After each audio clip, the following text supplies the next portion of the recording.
What is up, y'all? This is the very first episode of Honky Tonk Hour. We're sponsored by Texas Country. I'm your host, Gringo. I got a very special guest today. His name is Matt Mercado. How you doing today, man? Good. How are you? I'm doing not too bad. Over here on the left, man, I got a bag here from Texas Country. It's a new drop. This is a full exotic ostrich bag. What do you think of that?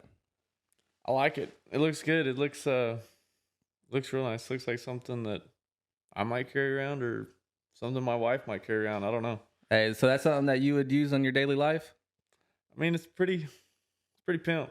Pretty big. Hey, we like to hear that. Well, before we get this interview started and this whole show started, we wanted to gift you your very own ostrich bag. Oh my gosh. That is a new drop. It is not out yet, so you were the very first person to have one. That is sweet. That will be yours. Can I take it off the table? Yes, sir. That is yours. You can take that home and hopefully use that on the road. Yeah, that's awesome.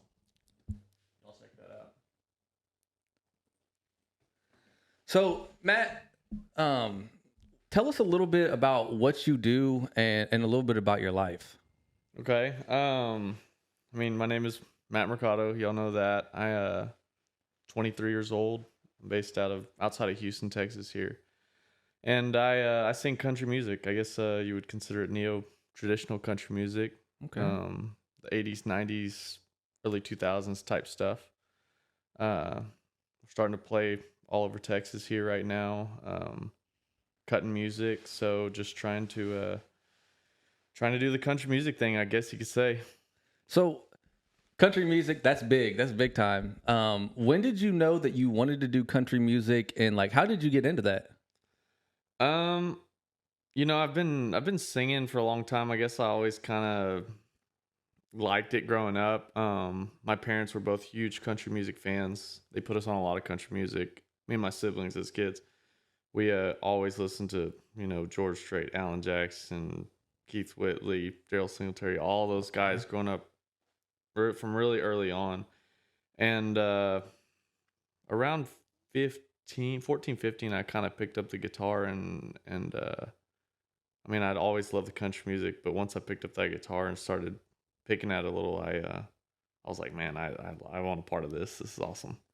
So you were about 15 when you really got into it. Yeah. And you said you're 23 now. 23 now. So you've been doing it for roughly about 8 years. Yeah. When did you know you had that it factor? When you didn't have to have a plan B and you knew that you could at least attempt to go out and do that like for a lifetime? Well, I don't know. I don't know if I mean, I still have some plan B's and C's, I wouldn't say I'm all that, but maybe when I recorded my first couple songs in Nashville and how they turned out, I was like, man, I might could do this. This is pretty cool. Okay, so we're going to actually dive into that whole Nashville thing. Okay. The people that do know you, they probably know you from your hit that you just had. Yeah.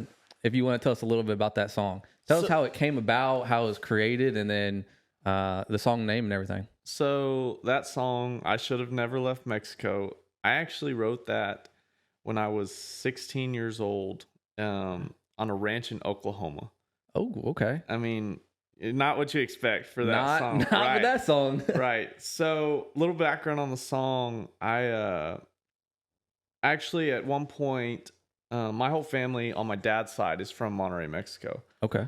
And they moved here, gosh, she's probably 40-something years ago. So my dad was first generation over here. And I actually got I got to live in Monterrey, Mexico when I was a kid. I went to kindergarten, first grade over there. So we lived there for a little while. And then I lived there again when I was like 13, 14. Okay. So whenever I was in Oklahoma, I was living with a songwriter at the time. We were coming up with song ideas, and he wanted to write a song that had a little Spanish in it. And I was like, okay, we can do something like that. And that song, honestly, I just started describing the landscape of Monterey down there. Mountain Absolutely view, gorgeous. desert, blue skies, and that song kind of unfolded just like that. I mean, we were really just sitting in the living room coming up with ideas, and I mean, once we started describing Monterrey, Mexico there, the song kind of just fell out on paper. So a lot of people probably have heard that song on TikTok. That Probably, yeah. song, I mean, it was like an overnight sensation, and you just went absolutely viral. Can you explain to us kind of how that changed your landscape in your life? That song itself. You know, so that song actually was released in 2018, Oh, so right? it's been out for a while. It's been out for a while. And when we first released it, we released it to Texas Radio, and I think it made it to number 34. And it Okay. had a little wave there for a second. And then it kind of just lay dormant for several years. COVID hit, everything slowed Mhm. down. I slowed down. And I had kind of been dormant for a couple years too. And then, it had a steady little following for a little while, nothing like it has now. And the beginning of this year, I started hitting the social media a lot harder. And that song, I don't know, it just it kind of blew up there for a second. And so it's definitely opened some more doors for me. And it's definitely helping me get more serious and play more, and it's just helping the whole career out as a whole, I would say. Yeah, I mean, I honestly didn't know that it came out so far back, because when Right. I heard it on TikTok, I was like, oh wow. My first impression of it was the old George Strait song where he has a little bit of Spanish in. I can't think of the name of it, but your voice and how you carry yourself when you're singing, and then when you threw a little bit of Spanish in there, that was just triggered me. I was like, that's an old George Strait song. And then I looked it up and I was like, oh, you actually you wrote that. So Yeah. that was pretty cool. Has it advanced your career then, that song? And do you have anything new planned coming for the people? Absolutely. It has definitely advanced my career. I mean, it's been the one song to, help push my career along as of right now. And I actually just got back from Nashville 2 weeks ago. We just tracked 5 new songs. Okay. So those will be coming out pretty soon. I think actually today as we speak, they're putting fiddle on the tracks right now. Okay. So I'll be back up in Nashville 2 weeks. I'm gonna record some final vocals, and they'll be coming out hot maybe mid-September. So are you signed then in Nashville, or are you still independent? Because that was one thing I was wondering, is if you were still independent, because you know how Texas, Right. we our artists really stay independent and stay in Texas. A couple of them have broke out, Right. some Co Wetzels, Cody Johnsons, Parker McCollum, stuff like that, and they've went to Nashville. Is that something that you have done? You signed there, or are you still independent? No, I'm still independent as Okay. of right now. Yeah, I mean, I would love to break into the Nashville scene and do that, but as of right now, I'm still independent. Okay. So a lot of people don't know, and you have to really do some digging to find this out. But Mr. Matt, you actually were going to be on The Voice, and you did two Oh, yeah. auditions. I did 2 auditions. Yeah, I did. Tell us a little bit about that, and deciding to break away from that and go into Nashville. Tell us a little bit about that. Well,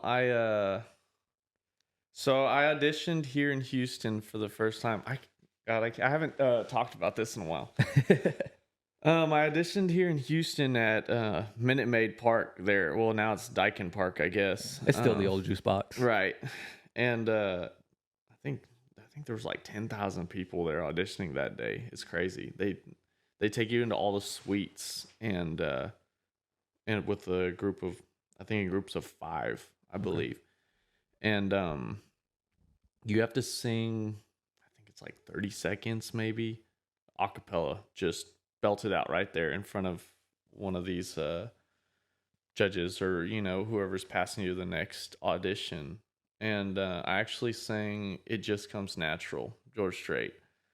And they give you this red card that says you're going to the next audition. Okay. I think I can't remember how many different auditions there is till you were to get to like the blind auditions, but I know.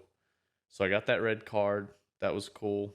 You're not supposed to post about it. You're not supposed to, broadcast it. And then I think it was a couple weeks later, I went to the second audition. It was at a recording studio here in Houston. And that one, you were able to bring an instrument or tracks and sing along with it. And I brought my guitar. And so I did that. They put you in front of a camera after the audition, the vocal audition. And then you talk kind of like this. You tell them, my name is Matt Mercado. I'm from Houston, Texas, whatever. And I think just leading up to that, there was some questionnaires and stuff that they had sent me that I had to fill out before that second audition. And it just kind of turned me off. And by the second audition, my heart really wasn't in it. And I already had kind of decided I didn't want to do it. At the time, I was a minor still. And my dad's like, you're doing it. You're going to this thing. And I did.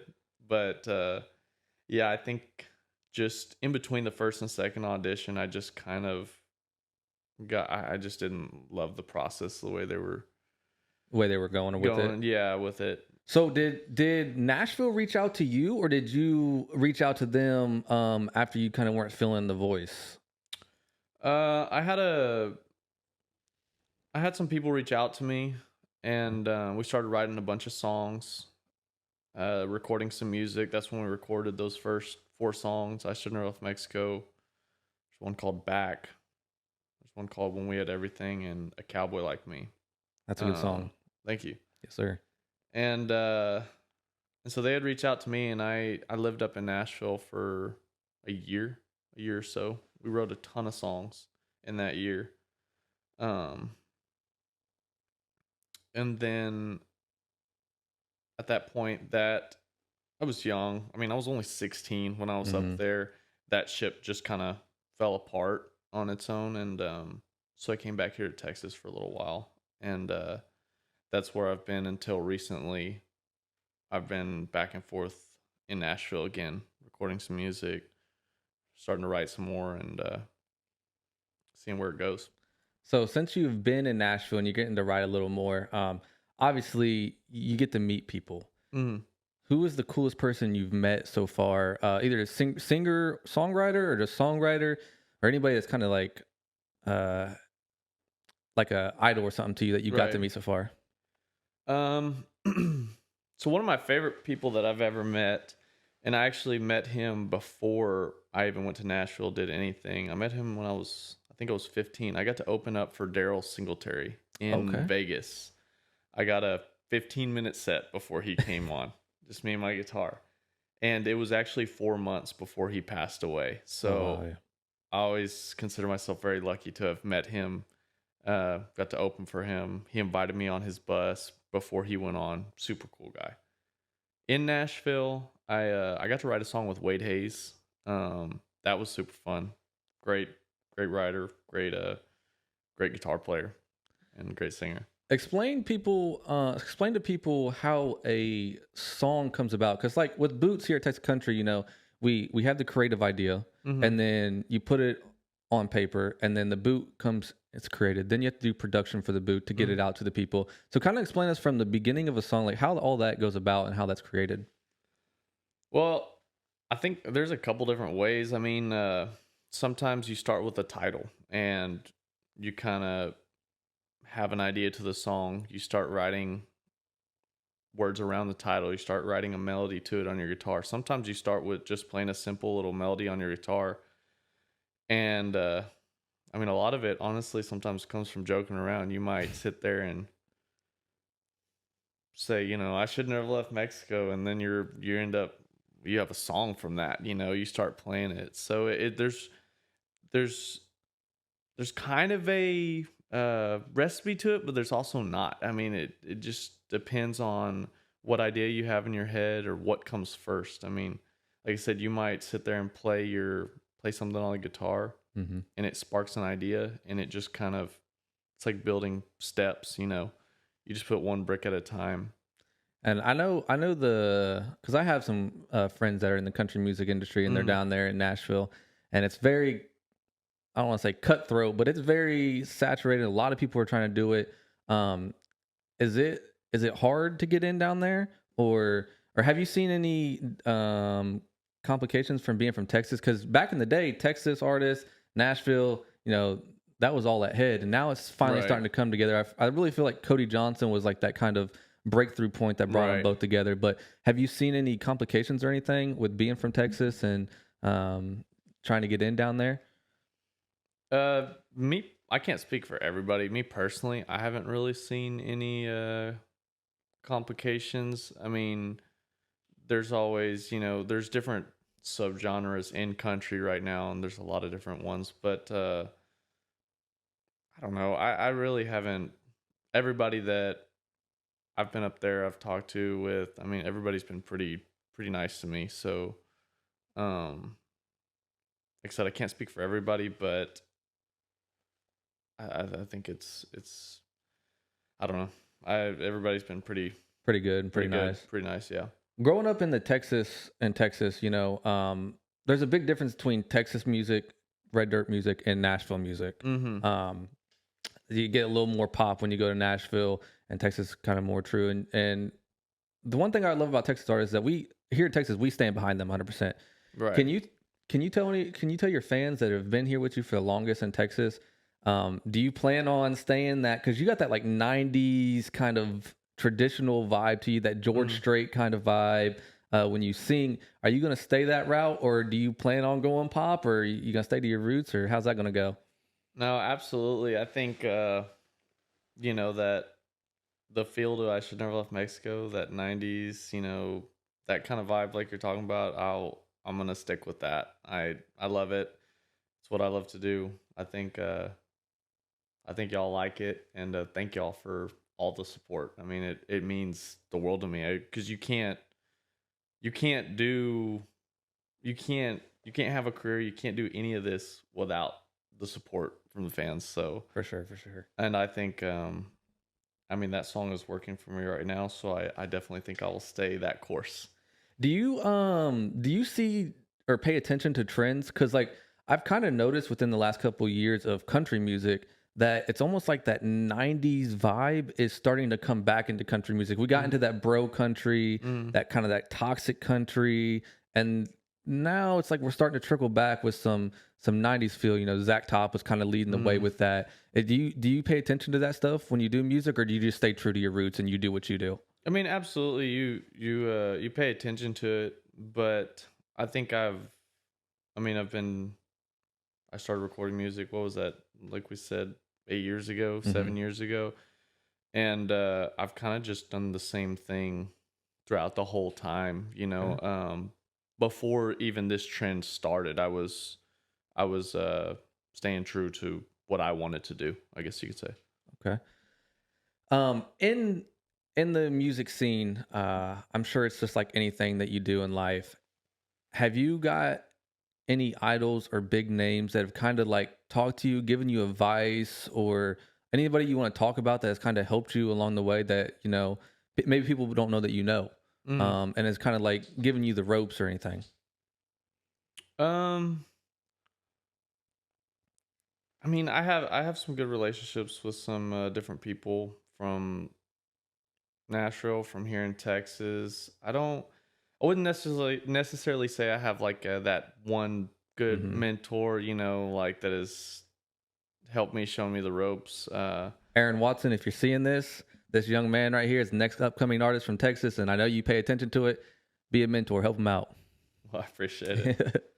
But yeah, I haven't had that one person, that I've just really hit it off with and gotten a lot of help or advice from as of right now. Okay. Now, one question I got to ask you, because I feel like this question will kind of tell everybody like what shapes you in country music. Who's your top 5 artist? My top 5 all artists. time. All time. Well, I think it's no surprise if you watch me or watch my music or any of that. George Strait is my number one. He's the king. I love Daryl Singletary. Okay. Merle Haggard is up there. Okay. Keith Whitley. What is that, 4 now? That's 4. And then this is a name that wasn't super, super huge, but I think he's writing and voices some of the best stuff ever. His name is Kevin Denny. Kevin Denny. Yep. Yeah, do you know? I know who that is. I love the Kevin Denny stuff. Okay. Is there anybody well, before I get in on the next one, that's a great top 5. Oh, and, thank you. You know, your top 5 can always go a little bit, how you gonna leave that guy out or how you gonna leave that guy out? But that's a solid top 5.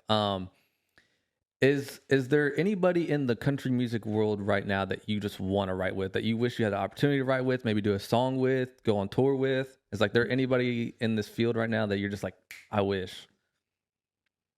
Man, I know Wyatt McCubbin. He's writing a lot of songs right now with Zach Top, and I met him when I was up in Nashville the first time. I think he's a great writer. I would love to write with him. Okay, that'd be a good one. Have you been on tour yet? Have you done any kind of touring at all?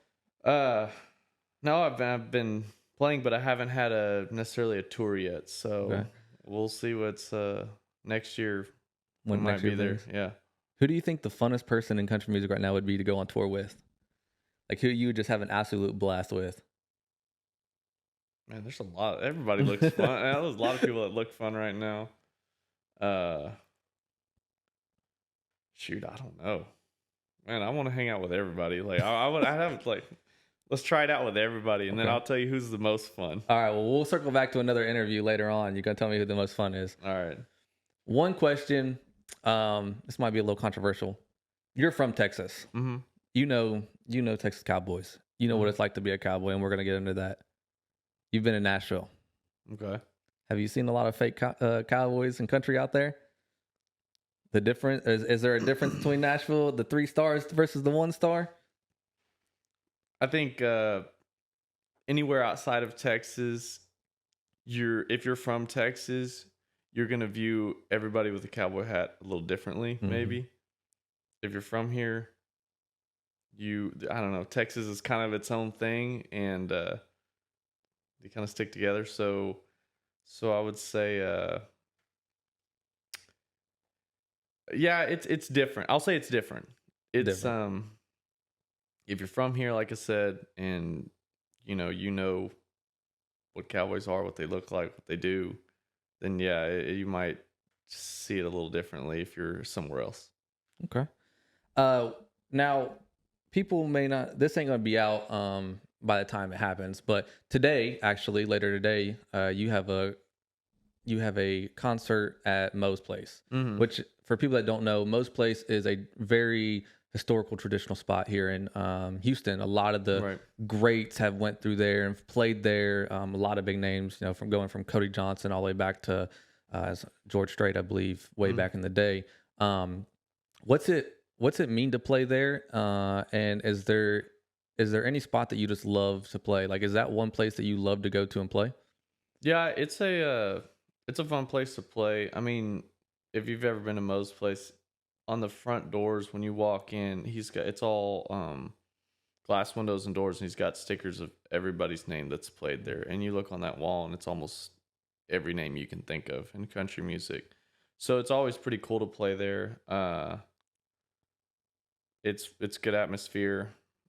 I like the big stage. There's a lot of room to walk around and move around on the stage, even though I don't walk around, move around that much. I can if I want to. Kind of like that George Strait vibe. If you've ever went and seen George Strait, he's kind of he stands in one spot, but you definitely get the good concert out of that. I think it was last Friday night, or the Friday night before, I played the Broken Spoke in Austin for the first time, and it's like, I would say venue wise is the complete opposite of Moe's. Right, Moe's is pretty updated now. They started as a small bar and they got bigger. Broken Spoke, it's the same bar that it's been since the beginning of time. Their whole thing is like, they don't fix anything. They don't upgrade anything. So, and the stage is tiny, absolutely tiny. I played there, and my cowboy hat, I think, was an inch from the ceiling. Oh, wow. And my fiddle player was having to bend down the whole time, so his bow didn't hit the roof. But it was a very cool place to play, I think. Like, kind of like Moe's historical. A lot of people have played there. I mean, I think they said George Strait was playing there for weeks on end back in the day. A lot of people have played that stage, so that was pretty cool as well to play that one. I enjoyed it a lot. Where is the coolest place you've got to play so far? Um, Coolest play. I don't know. Broken Spoke is pretty high up there on the list. I'm actually looking forward to. I'm getting to play in Monterrey, Mexico next year, so I'm really looking forward to that. I think that'll be very cool. Okay. So let's dive into that. So people now know your country music side of it. And they're now learning that you actually got to spend time in Mexico and Monterrey. The difference between Mexico and living in Mexico and living in America, what would you describe that as? And first thing I could tell you off the first thing that comes to mind, very first, if you're gonna say difference, is everything moves just a little bit slower down there. Okay. Like here in America, here in Texas, or just in all America, I would just say the United States, everything is so fast paced. If we say dinner's at 5 here, dinner's at 5 o'clock, right? Down there in Mexico, at least my family and all my friends down there, you might say we're having dinner at 7. Well, dinner's at 8, 9, 10 o'clock. I'm just saying it's just everything. It just feels a little more relaxed, I guess. And of course, businesses, there's obviously a lot of fast moving parts, but life in general just it feels a little more relaxed, I would say. Well, I can tell you, my production, our cameraman Mauricio, he is loving you right now because he's always Viva la Mexico, Monterrey, and you're just going off about that. So I know he's actually from Monterrey too. So okay, cool. Yeah, so I know he's loving that over there. Now I haven't got to go a lot of places in Mexico yet. I've been to Leon, Guanajuato, and I've seen the difference, and it's very beautiful in Mexico. For someone that hasn't been to Mexico, can you describe like the beauty over there? Because you said it is slower paced, but like there's a lot of hustling now. Like there's everybody a lot of hustles. Hustle. It's weird. There's a lot of hustle and bustle, but there's also it's also a little more relaxed. I don't know. The beauty down there, I mean, it's gorgeous. There's a lot of history. I think there's a lot of old, a lot of old buildings, a lot of old structures. I love seeing all that. And then the landscape, it's more deserty, at least a little. It's right south of the border. It's a lot more desert, mountainous there in Monterrey, that area. And then of course you go down to Cancun or something. Well, that's beautiful as well. Yeah. And that's a lot of fun. That's been Americanized now, though. Yeah, it's a lot of hotels, but it's still awesome. So, did you grow up a vaquero first, or did you learn how to cowboy here in Texas? Because what people don't know is you are a true cowboy, right? Well, I don't know if I would say that. I rope and ride a little bit, but I don't want to take away from our real cowboys that are out here working the ranches and really cowboying all day long. But yeah, my dad always loved the cowboy thing, like here in Texas. Once he was here from the time he was 8 years old to he's now in his 50s, and he always had me with the I guess the cowboy thing, the team roping, the calf roping, that whole thing. So I really never did like the vaquero thing, if that's what you're saying. Okay. So I've always been involved in all that. So is it true your dad wanted you to grow up being a cowboy in the rodeo world and everything, and then the country music it took off and you had that it factor, and he's been a big supporting factor, and he's done some interview or some talking, and he's been a big supporting factor for you. Is that true? You were supposed to be a rodeo cowboy first and all that, because you got some champion buckles for team roping now. Yeah. So well, yeah, I think so when I was 11, I started really roping a bunch. I actually started calf roping out here with the Solomon family, like Corey Solomon, his dad, his brothers. They taught me how to calf rope. And so I did that for a little while. We ended up moving to the San Antonio area a couple years later, and I worked for a horse trainer out there. Did a lot of show horses, like team roping, calf roping horses. And so I was pretty heavily into that. And I worked for a cutting horse trainer out here in Hempstead for a little while as well, until the music took over. But I think my dad has always been a huge fan of both the music and the rope and riding rodeo stuff. So I don't think I think he honestly probably pushed the music more, but I was more like, "Nah, I want a rodeo." Okay. So kind of like that Cody Johnson feel a little bit. Maybe, yeah. Okay. How does it feel to really have two people that mean a lot to you in your corner and support you and what you want to do?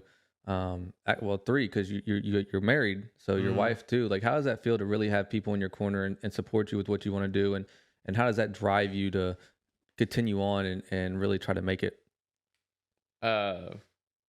It's great. I mean, I think if you don't have anything else, having people in your corner is one of the biggest things. Having a support system, I think, really helps, especially when it gets tough and it gets hard. I would say right now, my parents are great, but my wife is my biggest, supporter. She helps me the most, and she's always there. I mean, obviously, we're together day in day, well, as much as we can be. Whenever I'm gone, it's a little harder because we just had our first daughter. Oh wow! So, congratulations, man. Yeah. So usually, my wife would be with me everywhere, but she's had to stay at home a lot more with the baby. But I would say I love having my support, and she's my biggest supporter. Okay. Who was your idol growing up? Like, is there anybody that you just looked up to in your life and that was your idol? You just talking like celebrity, or are you Just talking like anybody in the world? Anybody in the world. Man, who's your superhero? One of my superheroes is a good friend of mine.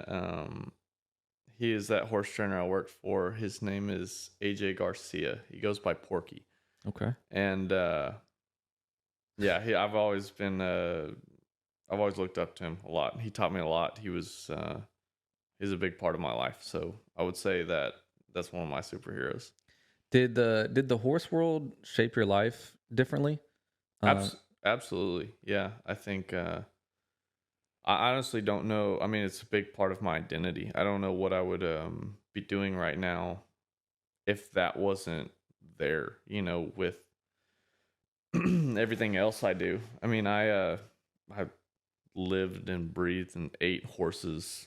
Not ate. Lived and breathed and he's eating horses now, y'all. No, I'm sorry. Lived and breathed and just I was around that for so long, and that's all I did. So I don't know what where I'd be or what my personality might be like without it. Just because all the people you're around, how whoever you're around from a young age, that kind of shapes how you are, what your personality's like, or what you grow up to be. And I think you're a product of your environment. Exactly. Sure. So like I said, yeah, I don't know where or what or how I'd be if I wasn't around all the people and in that environment.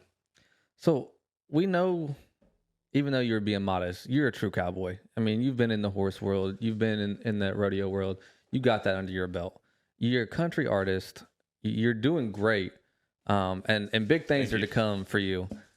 A lot of people don't know that there's also a lot of brains in that head of yours. You graduated earlier than what a lot of kids graduate. Can you kind of tell that experience of graduating so early and the age you graduated? Because when I saw that, I was like, wow, this man's a genius too. Is there what else does he not do? No, yeah, I mean, honestly, the only reason that I did that was so I could rodeo. I started homeschooling, I guess, 6th, 7th grade, and honestly, I wouldn't say I'm a genius or anything. I did, you can get half the stuff done or stuff done in half the time on your own. Oh, I agree. Then you can move in classes and, run up and down halls and stuff. And so honestly, I just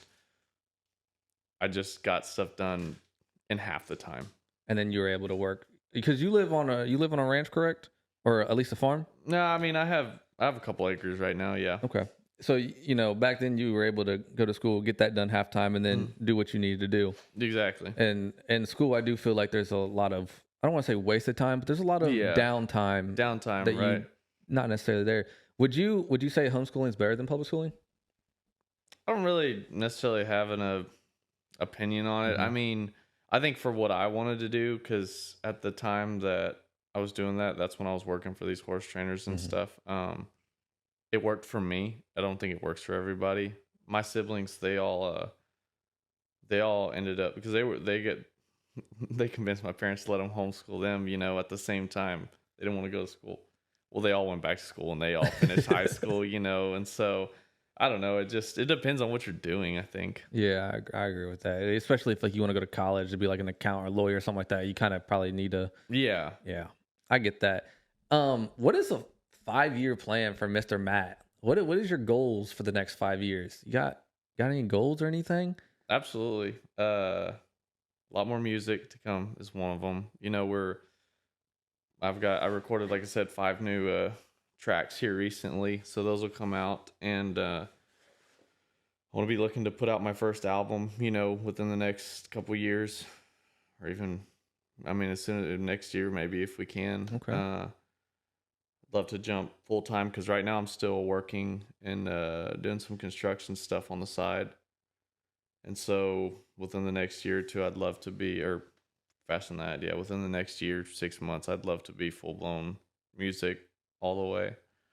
I'm really taking it day by day right now, and month by month. So 5 years out, I mean, I would love to tell you I'd be playing stadiums or something 5 years from now, or big arenas. But I think right now I'm focusing on my immediate goals, and that's going full time with the music, putting out a lot more music, and really just pushing that ship along. Well, I think that's a good point. For people watching this, obviously you should have long-term goals. Yeah. But you have to have short intermediate goals, because that is what's going to keep you going to get you to your long goals. Right. Right. So I mean, I think that's everybody has long goals, and yours is to sell out a stadium. I mean, I would assume that would be every country artist is to sell out a stadium. But it sounds like you have a lot of ducks in the row, and a lot of goals in place until you get there to kind of keep you going and everything like that. Yeah. I'm definitely I think if you set, I mean, obviously I have my long-term goals, but I like setting small goals that I can accomplish and keep myself moving, because set goals really, really high right off the bat, it's hard to accomplish those really quick, or, it's hard to accomplish them sometimes in the time you want to do it. And so you can kind of beat yourself up on it. But yeah, I'm definitely setting a bunch of small goals, and we'll start with those and we'll work towards the bigger ones. So you're young. You are young. But you are very mature for your age. You can tell by the way you carry yourself. For anybody watching you, whether it's a younger kid, whether it's a country artist that's just singing in his basement hoping to make it, whether it's a little boy wanting to get into the horse world, maybe someone looking to get into the rodeo world. You've been through a lot in your life, traveling, moving from, Mexico to America, country world. You got to see a lot of things. What's some advice you would give to the younger generation, just about life or their goals or anything? I would say,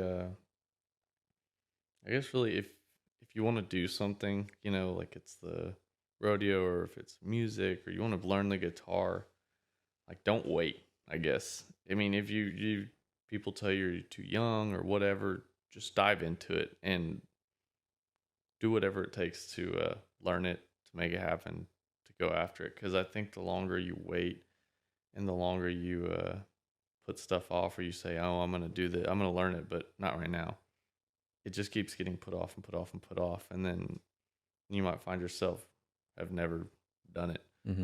I would say just go for it. If you're going to do something, or if you want to learn something, pick it up. I mean, I remember whenever I wanted to learn how to rope, I was knocking on people's doors, asking them, "Can I get some lessons? Will you teach me?"